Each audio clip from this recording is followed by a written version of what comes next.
All right, very exciting day in the tech world. It is a big release day or launch day, announcement day. Everybody's talking about the new Samsung device, the Galaxy S10. In front of me right now, I have the S10 Plus with the hole punch, the double hole punch.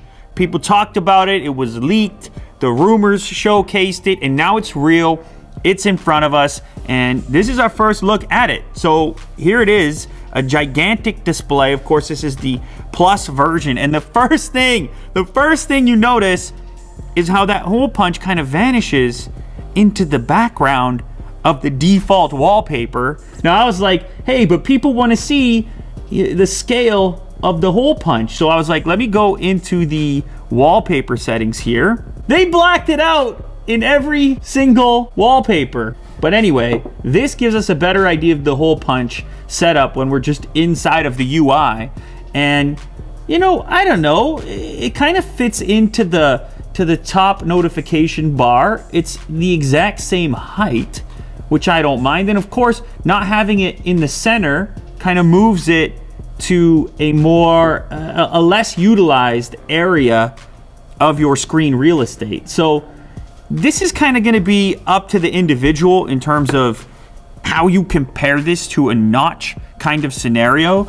But I guess at first glance, aesthetically speaking, you're used to having some noise up in the top corner because this is typically where this stuff lives. You know, your signal, battery life, and so on. So it does blend a little bit better than the center notch. Form factor wise, it's similar in scale to the current Plus series, the S9 Plus, though the back camera also received some upgrades. As you can see right here, we've got 3 camera units. That means this device has 5 cameras. The S10 Plus is a 5 camera smartphone. That's pretty wild. So that's a 6.4 inch AMOLED display. Now, I've said in the past, I'm generally a fan of the Samsung displays on smartphones. They make so many of them, and they've got these vibrant colors, lots of contrast, very pleasing to a wide audience. This is no exception. At first glance, this looks really nice. I don't know if it's much brighter than the previous version. I've got it maxed out here for the purpose of this video, but it looks good. I think you're going to be satisfied with it. So let's go ahead and launch these cameras. Okay, so this is the front-facing unit, and it also has a wide angle. Now, it's not the widest. Maybe Kirk can pick this up real quick. So this is the wide, and that's the close. Nowhere near the field of view that the Pixel gives you, for example. This one, on the other hand, it gives you a quick bounce out. Slightly, you have the ability to probably fit 2 people in the frame, one there, but then on the typical focal range, that's what you're looking at. All right, let's do the selfie test real quick. What do we have? Should we just do a max beauty just for the... All right, max beauty, here we go. We got lips. What do we do to the nose? We shrink it? Or we make it bigger? Oh. That is freaky. Okay, this is on the big side. Are you seeing this, Kirk? Yeah. In real time? Yeah, do it again. Okay, that's big. We're shrinking it. Eyes? What do we do? Make those bigger? Okay. The chin? What would people want to do? Shrink that? The jawline. Oh. We're sucking in the jawline, folks. And the skin tone. Okay, here we go. This is max beauty. I'm going to try to look as pretty as possible here.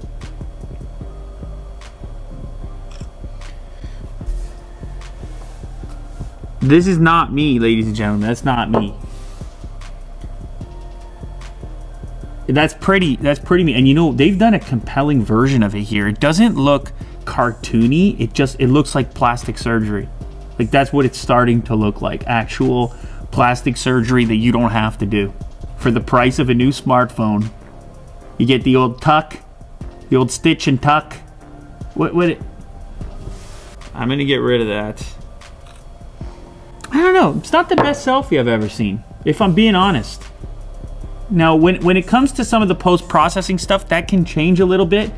Keep in mind, this is an initial hands-on scenario. So maybe we can pick up a bit more detail, maybe some more contrast in the way that the image is processed. But right now, I've seen selfies I like better. I just noticed a cool animation. Watch the top camera unit when I click back. Did you see that? There's like a little light effect around the hole punch. Boom. Fancy. I do have to say, the feel, I mean, I hate it when people say that it feels good in hand.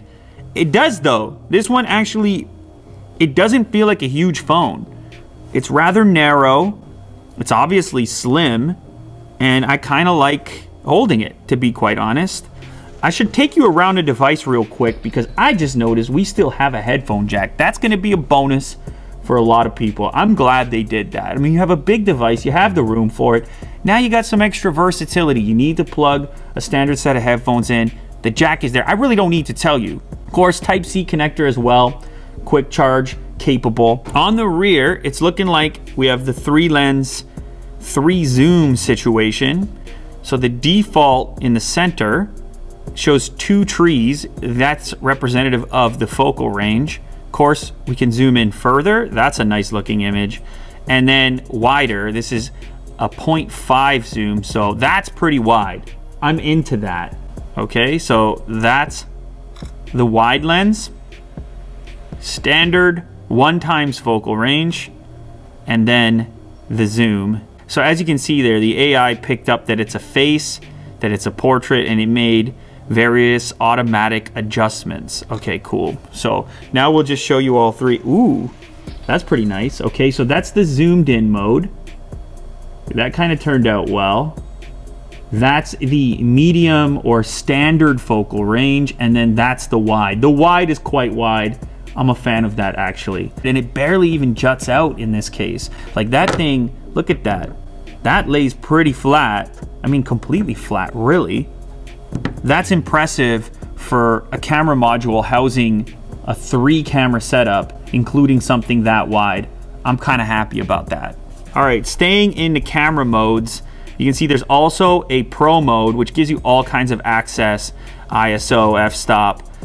You can control autofocus, white balance. I mean, everything you would expect in a pro camera is in there. That's nice to have. I also notice there is a super slow-mo. It captures 0.4 seconds. Okay, let's give this a shot. Super slow-mo is always fun. Oh man, is it going right now? Yeah. Holy.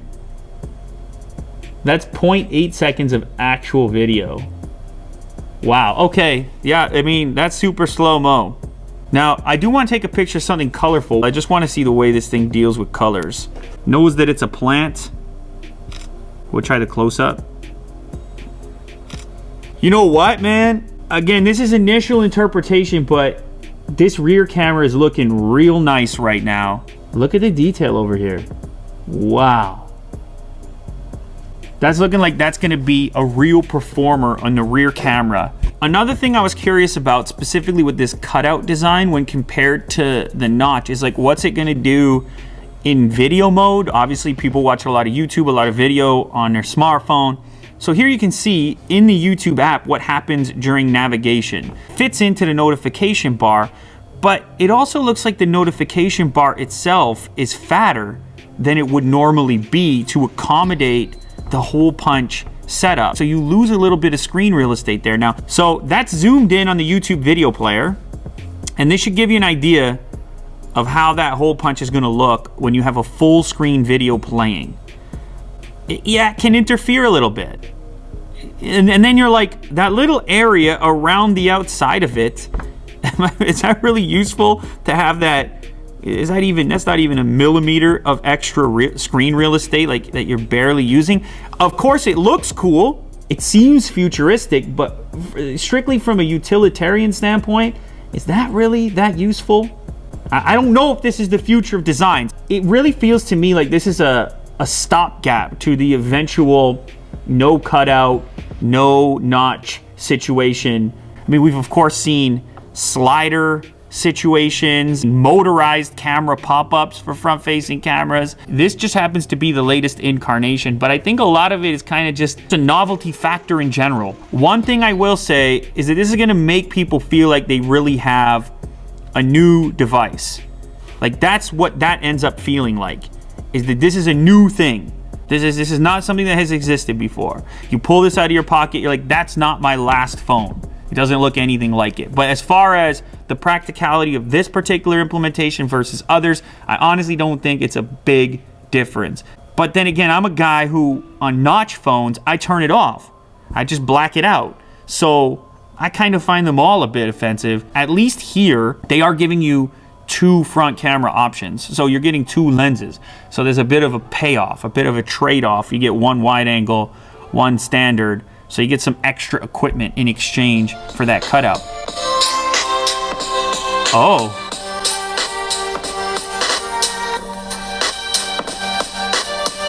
Most of the sound is still traveling out the bottom.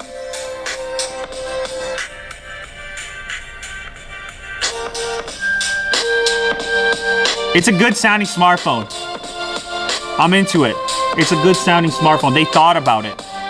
Just so we have a comparison. And let's try that Dolby thing again, see if it did any enhancing for it.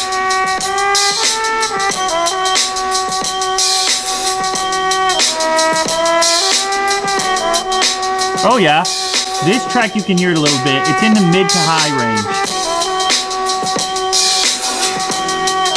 A little more detail, a little more crispness, crispy crunch, Rice Krispies.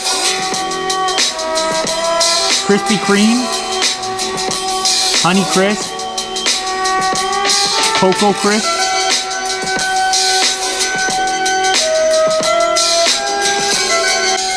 You know what? This is a nice little package. Okay, this is not going to be cheap though. Holy smokes, this is not going to be a cheap device. Be prepared to get up to that $1,000 range if you think you're an S10 Plus kind of person. Battery information. Oh, there we go. Breaking news. 4100 milliamp hour battery, at least on the Plus version. That's a big battery. So I think people are gonna be happy with that. You got some quick charge. You got the latest Snapdragon. It sounds good. It looks good. It's got a lot more in the camera department than the previous version. It's got a bigger battery. And there's a lot going for it. I'm gonna play with this device. Of course, I'm gonna use this device. Of course, the SIM card is going to enter this phone. And I'm gonna let you know how it compares to some other stuff that's out there.